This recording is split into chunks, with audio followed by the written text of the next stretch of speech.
there! We want to give you an update on the puppies. It's Friday, April 20th. So these guys were 3 weeks old, kind of in the middle of the night last night, would be the technical guideline on their age there. So we just want to show them to you. They've all got their eyes open and are moving around and interacting with their world more. They're going to be a little bit busy, or a little bit noisy. We've started feeding them beyond just mama's milk. So when we come in here, they start wanting us to give them food. So if they're whiny, they're just trying to figure out why in the world we are not giving them their food. Adam's trying to get them all moved to the end of the box where you can see them. So yeah, they're doing good. They're following along with their development and growing pretty well. Teal and Green are quite small, really, still, especially Teal. Teal is really, really little. We've never had a puppy be this little before, and we actually think the entire litter was born just a few days early, given that Mama's belly was so full, you know, with so many puppies, that she maybe delivered just a few days before she maybe normally would have if it hadn't had so many puppies in there.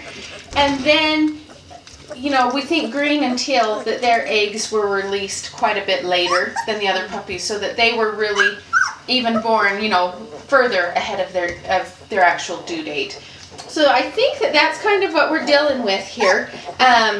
I know from experience with friends who have had premature babies, you know, they really, I mean, you measure their age from their birth date, but their development really still measures from their due date. And lots of times they'll, you know, be staying in the intensive care unit until about the time that they were actually due, and then those babies are able to go home. It kind of seems to work out that way. I think that might be a little bit what we're dealing with Teal, especially being so little, is that she was more premature, and, you know, we're just kind of having to go off her development more than her birth date. But we are watching her very close. We're making sure she is getting some bottles every day. You know, we know she's eating. She's just a little tiny thing. So we actually quite often get requests for small females, and we've never really been able to fulfill those requests very well. We don't usually have small Vizslas. But I do at this point feel like Teal for sure and Green are going to be quite small. And Pink will probably be on the small end of normal, but not as small as Teal and Green. But, you know, their eyes are opening, they're walking around, they're doing all the things that we would expect puppies to be doing at 3 weeks old. So, you know, you can just kind of watch the video and see their mobility. They're, you know, getting up on their feet, they're moving around. We don't have teeth breaking through quite yet. This is about the time when they usually start cutting teeth. So we'll be watching for that to happen. Mama does not really enjoy that stage of their development. Mama doesn't really like the teeth. But as soon as they start breaking some teeth through and that kind of thing, we can start to give them some really soggy, mushed up dog food or ground up meat.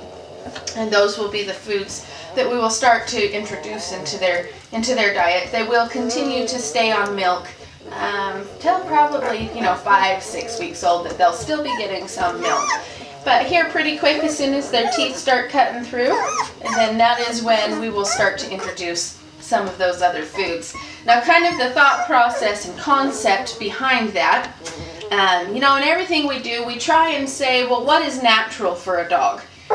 So what would Mama Dog in the wild do at this point? You know, when she's starting to want to wean up puppies to feed them, they obviously are not big enough to be leaving the den and on the hunt or anything like that. So a mother dog in the wild would go and consume whatever meat she can get, whatever animal she can eat, and then she would come back to her puppies and regurgitate, is the polite way to say it. Very similar to how, I guess, a mother bird does.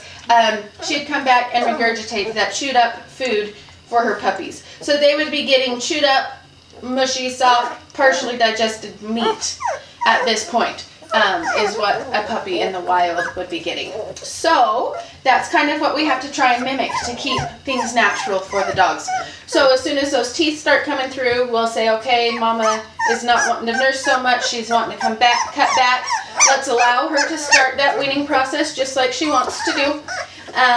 but most domestic dogs have lost the instinct to regurgitate. So at that point, we soak up some really high quality kibble, and get it soaking mushy, and they can start eating that. We also mimic nature by grinding up meat and bone and skin and organ meat and everything that, you know, a mother dog would be consuming and regurgitating. We put it through a heavy duty grinder and get it all mushy and soft to mimic that. So, you know, just trying to keep things what is natural for a canine. But yeah, so that's kind of the future plan of what we'll be doing this coming week. And just a little update on how they're doing.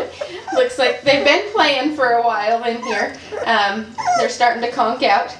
So that's kind of puppies at this age. They sleep a lot, they eat, and of course they eliminate, and they play, and it's just kind of that constant cycle. They go play real intense, and then they crash real intense, and then start that cycle all over again.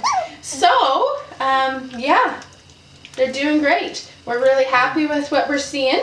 We're watching the little ones very closely, trying to make sure that we're trying to get them to grow. We know they're eating. We know for sure they are. We're watching very close their intake.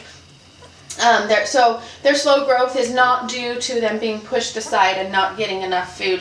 We know for a fact that they are being fed. Their slow growth just seems to be a developmental thing, that they are technically younger, even though they share a birth date with the rest of the litter. They are technically younger, and that seems to be what's holding them back. They're not showing signs of illness.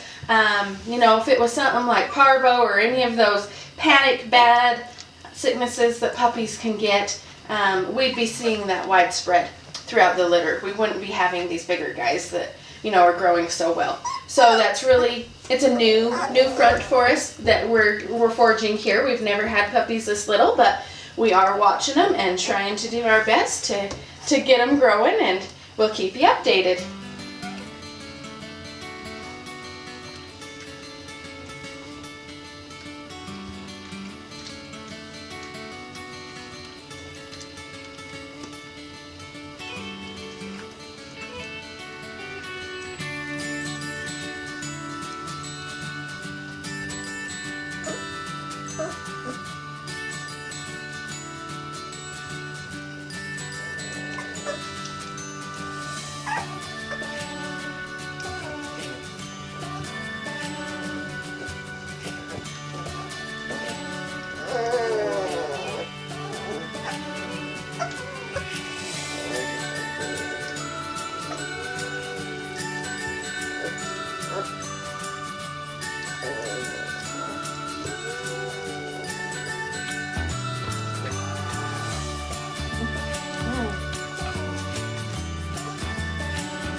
Woo!